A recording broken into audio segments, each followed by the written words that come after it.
তব কথামৃতং তপ্ত জীবনং কবিভিরীরিতং কলমশাপহম শ্রবণমঙ্গলং শ্রীমদাততং ভুবি গৃণন্তি ये ভুরিদা জনঃ। শ্রীমদ্ভাগবত গোপী গীতা শ্রী শ্রী রামকৃষ্ণ কথামৃত শ্রীম কথিত প্রথম খণ্ড চতুর্থ পরিচ্ছেদ। ঈশ্বর দর্শন জীবনের উদ্দেশ্য, তাহার উপায়। ঐশ্বর্য ও মাধুর্য। কেউ কেউ ঐশ্বর্য জ্ঞান চায় না। ঠাকুর কিয়ৎক্ষণ চুপ করিয়াছেন, আবার কথা কহিতেছেন। ঈশ্বর কল্পতরু, তার কাছে থেকে চাইতে হয়। তখন যে যা চায় তাই পায়। ঈশ্বর কত কি করেছেন, তার অনন্ত ব্রহ্মাণ্ড, তার অনন্ত ঐশ্বর্যের জ্ঞান আমার দরকার কি? আর যদি জানতে ইচ্ছে করে, আগে তাকে লাভ করতে হয়, তারপর তিনি বলে দেবেন। যদু মল্লিকের কখানা বাড়ি, কত কোম্পানির কাগজ আছে, এসব আমার কি দরকার? আমার দরকার জোশো করে বাবুর সঙ্গে আলাপ করা, তা পগার ডিঙিয়েই হোক, প্রার্থনা করেই হোক, বা দারোয়ানের ধাক্কা খেয়েই হোক। আলাপের পর কত কি আছে একবার জিজ্ঞাসা করলে বাবুই বলে দেয়।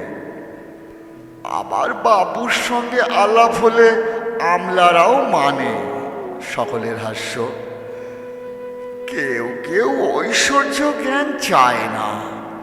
সুরির দোকানে কত মন মদ আছে, আমার কি দরকার? আমার এক বোতলেই হয়ে যায়।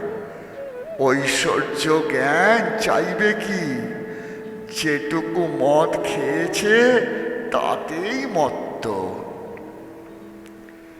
জ্ঞানযোগ বড় কঠিন, অবতার আদি নিত্য সিদ্ধ। ভক্তি যোগ, জ্ঞান যোগ, এ সবই পথ। যে পথ দিয়ে যাও তাকে পাবে। ভক্তির পথ সহজ পথ, জ্ঞান বিচারের পথ কঠিন পথ। কোন পথটি ভালো অত বিচার করার কি দরকার? বিজয়ের সঙ্গে অনেকদিন কথা হয়েছিল। বিজয়কে বললাম, একজন প্রার্থনা করত, হে ঈশ্বর, তুমি যে কি কেমন আছো আমায় দেখা দাও। জ্ঞান বিচারের পথ কঠিন। পার্বতী গিরিরাজকে নানা ঈশ্বরীয় রূপে দেখা দিয়ে বললেন, পিতা, যদি ব্রহ্মজ্ঞান চাও সাধু সঙ্গ করো। ব্রহ্ম কি মুখে বলা যায়নি। রামগীতায় আছে, কেবল তটস্থ লক্ষণে তাকে বলা যায়। যেমন গঙ্গার ওপর ঘোষপল্লী, গঙ্গার তটের ওপর আছে, এই কথা বললে ঘোষপল্লীকে ব্যক্ত করা যায়। নিরাকার ব্রহ্ম সাক্ষাৎকার হবে না কেন? তবে বড় কঠিন। বিষয় বুদ্ধির লেশ থাকলে হবে না। ইন্দ্রিয়ের বিষয় যত আছে, রূপ, রস, গন্ধ, স্পর্শ, শব্দ, সমস্ত ত্যাগ হলে, মনে লয় হলে, তবে অনুভবে বোধে বোধ হয়, আর অস্তিমাত্র জানা যায়। পণ্ডিত অস্তিত্ব উপলব্ধ ইত্যাদি। শ্রীরামকৃষ্ণ। তাকে পেতে গেলে একটা ভাব আশ্রয় করতে হয়, বীর ভাব, সখী ভাব বা দাসী ভাব আর সন্তান ভাব। মণি মল্লিক, তবে আট হবে। শ্রীরামকৃষ্ণ, আমি সখী ভাবে অনেক দিন ছিলাম। বলতাম আমি আনন্দময়ী ব্রহ্মময়ীর দাসী। ওগো দাসীরা, আমায় তোমরা দাসী করো, আমি গরব করে চলে যাব। বলতে বলতে যে আমি ব্রহ্মময়ীর দাসী। কারু কারু সাধন না করে ঈশ্বর লাভ হয়, তাদের নিত্য সিদ্ধ বলে। যারা জপ তপ আদি সাধন করে ঈশ্বর লাভ করেছে তাদের বলে সাধন সিদ্ধ। আবার কেউ কৃপা সিদ্ধ, যেমন 1000 বছরের অন্ধকার ঘর প্রদীপ নিয়ে গেলে এক্ষণে আলো হয়ে যায়। আবার আছে হঠাৎ সিদ্ধ, যেমন গরিবের ছেলে বড় মানুষের নজরে পড়ে গেছে, বাবু তাকে মেয়ে বিয়ে দিয়ে দিলে সেই সঙ্গে বাড়ি ঘর গাড়ি দাস দাসী সব হয়ে গেল। আর আছে স্বপ্ন সিদ্ধ, স্বপ্নে দর্শন হল। সুরেন্দ্র, আমরা এখন ঘুমোই, পরে বাবু হয়ে যাব। শ্রীরামকৃষ্ণ, তুমি তো বাবু আছোই। কয়ে আকার দিলে কা হয়, আবার একটা আকার দেয়া বৃথা, দিলে সেই কাই হয়। সকলের হাস্য। নিত্য সিদ্ধ আলাদা থাক, যেমন অরণি কাষ্ঠ, একটু ঘষলেই আগুন, আবার না ঘষলেও হয়। একটু সাধন করলেই নিত্য সিদ্ধ ভগবানকে লাভ করে, আবার সাধন না করলেও পায়। তবে নিত্য সিদ্ধ ভগবান লাভ করার পর সাধন করে। যেমন লাউ কুমড়ো গাছে আগে ফল হয়, তারপর ফুল। পণ্ডিত লাউ কুমড়োর ফল আগে হয় শুনিয়া হাসিতেছেন। শ্রীরামকৃষ্ণ, আর নিত্য সিদ্ধ হোমা পাখির ন্যায়। তার মা উচ্চ আকাশে থাকে, প্রসবের পর ছানা পৃথিবীর দিকে পড়তে থাকে। পড়তে পড়তে ডানা ওঠে ও চোখ ফোটে, কিন্তু মাটি গায়ে আঘাত না লাগতে লাগতে মার দিকে চোঁচা দৌড় দেয়। কোথায় মা, কোথায় মা?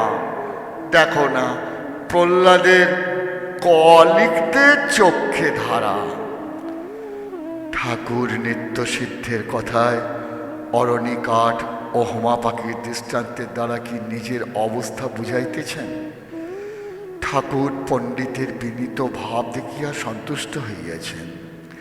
পণ্ডিতের স্বভাবের বিষয় ভক্তদের বলিতেছেন। শ্রীরামকৃষ্ণ ভক্তদের প্রতি, এর স্বভাবটি বেশ।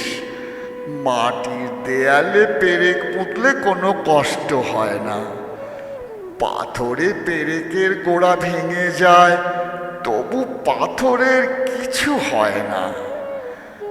এমন সব লোক আছে, 1000 ঈশ্বর কথা শুনুক, কোনো মতে চৈতন্য হয় না।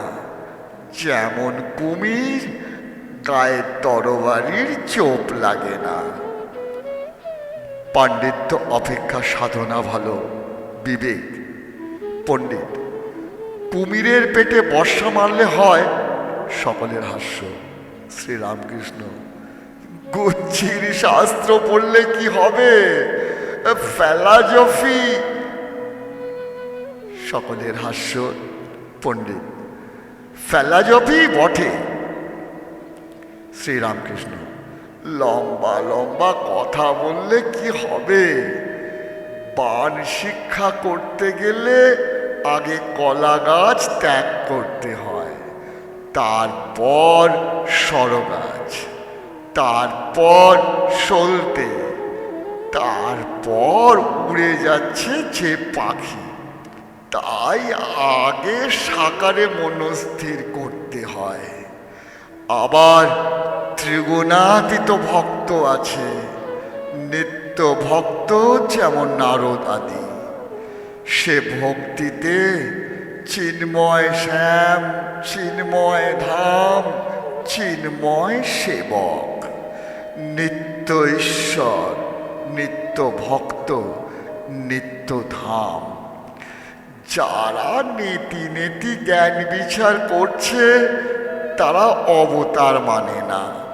হাজরা বেশ বলে ভক্তের জন্যেই অবতার, জ্ঞানীর জন্যে অবতার নয়। তারা তো সোহম হয়ে বসে আছে। ঠাকুর ও ভক্তেরা সকলেই কিয়ৎকাল চুপ করিয়া আছেন। এইবার পণ্ডিত কথা কইতেছেন। পণ্ডিত: আগে কিসের নিষ্ঠুর ভাবটা যায়? হাস্য দেখলে মাংসপেশি, মাসেলস, স্নায়ু, নার্ভস মনে পড়ে। শোক দেখলে কিরকম নার্ভাস সিস্টেম মনে পড়ে। শ্রীরামকৃষ্ণ: নারায়ণ শাস্ত্রী তাই বলতো, শাস্ত্র পড়ার দোষ, তর্ক বিচার এই সব এনে ফেলে। পণ্ডিত: আগে উপায় কি কিছু নাই? একটু মার্দব। শ্রীরামকৃষ্ণ: আছে, বিবেক। একটা গান আছে, বিবেক নামে তার ব্যাটারে, তত্ত্ব কথায় তাই শুধাবি। বিবেক, বৈরাগ্য, ঈশ্বরের অনুরাগ, এই উপায়। বিবেক না হলে কথা কখনো ঠিক হয় না। সমধ্যায়ী অনেক ব্যাখ্যার পর বললে ঈশ্বর নীরস। একজন বলেছিল, আমাদের মামাদের এক গোয়াল ঘোড়া আছে। গোয়ালে কি ঘোড়া থাকে? তুমি ছানা বড়া হয়ে আছো। এখন 2-5 দিন রোষে পড়ে থাকলে তোমার পক্ষে ভালো, পরেরও ভালো। 2-5 দিন। হ্যাঁ? পণ্ডিত: ছানা বড়া পুড়ে অঙ্গার হয়ে গিয়েছে। শ্রীরামকৃষ্ণ: না না না, আরশোলার রং হয়েছে। হাজরা: বেশ ভাজা ভাজা হয়েছে, এখন রস খাবে বেশ। পূর্বকথা। তোতাপুরীর উপদেশ, গীতার অর্থ: ব্যাকুল হও। শ্রীরামকৃষ্ণ: কি জানো, শাস্ত্র বেশি পড়বার দরকার নাই। বেশি পড়লে তর্ক বিচার এসে পড়ে। ন্যাংটা আমায় শেখাতো, উপদেশ দিত, গীতা 10 বার বললে যা হয় তাই গীতার সার। অর্থাৎ গীতা গীতা 10 বার বলতে বলতে ত্যাগী ত্যাগী হয়ে যায়। উপায় বিবেক, বৈরাগ্য আর ঈশ্বরের অনুরাগ। কিরূপ অনুরাগ? ঈশ্বরের জন্য প্রাণ ব্যাকুল, যেমন ব্যাকুল হয়ে বৎসের পিছে গাভী ধায়। পণ্ডিত: বেদে ঠিক অমনি আছে। গাভী যেমন বৎসের জন্যে ডাকে, তোমাকেও আমরা তেমনি ডাকছি। শ্রীরামকৃষ্ণ: ব্যাকুলতার সঙ্গে কাঁদো, আর বিবেক বৈরাগ্য এনে যদি কেউ সর্বত্যাগ করতে পারে তাহলে সাক্ষাৎকার হবে। সে ব্যাকুলতা এলে উন্মাদের অবস্থা হয়, তা জ্ঞান পথেই থাক আর ভক্তি পথেই থাক। দুর্বাসার জ্ঞানোন্মাদ হয়েছিল। সংসারীর জ্ঞান আর সর্বত্যাগীর জ্ঞান অনেক তফাৎ। সংসারীর জ্ঞান দ্বীপের আলোর ন্যায় ঘরের ভিতরটি আলো হয়, নিজের দেহ ঘরকন্না ছাড়া আর কিছু বুঝতে পারে না। সর্বত্যাগীর জ্ঞান সূর্যের আলোর ন্যায়, সে আলোতে ঘরের ভিতর বার সব দেখা যায়। চৈতন্যদেবের জ্ঞান সৌর জ্ঞান, জ্ঞান সূর্যের আলো, আবার তার ভিতর ভক্তিচন্দ্রের শীতল আলো ছিল। ব্রহ্মজ্ঞান ভক্তি প্রেম দুই ছিল। ঠাকুর কি চৈতন্যদেবের অবস্থা বর্ণনা করিয়া নিজের অবস্থা বলিতেছেন? জ্ঞানযোগ, ভক্তিযোগ, কলিতে নারদীয় ভক্তি। অভাবমুখ চৈতন্য আর ভাবমুখ চৈতন্য। ভাব ভক্তি একটি পদ আছে, আর অভাবের একটি আছে। তুমি অভাবের কথা বলছো, কিন্তু সে বড় কঠিন ঠাঁই। গুরু শিষ্যে দেখা নাই। জনকের কাছে সুখদেব ব্রহ্মজ্ঞান উপদেশের জন্য গেলেন। জনক বললেন, আগে দক্ষিণা দিতে হবে। তোমার ব্রহ্মজ্ঞান হলে আর দক্ষিণা দেবে না, কেননা তখন গুরু শিষ্যে ভেদ থাকে না। ভাব অভাব সবই পথ, অনন্ত মত, অনন্ত পথ।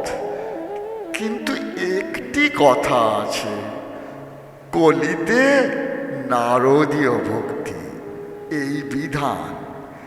এই পথে প্রথমে ভক্তি, ভক্তি পাকলে ভাব, ভাবের চেয়ে উচ্চ মহাভাব আর প্রেম।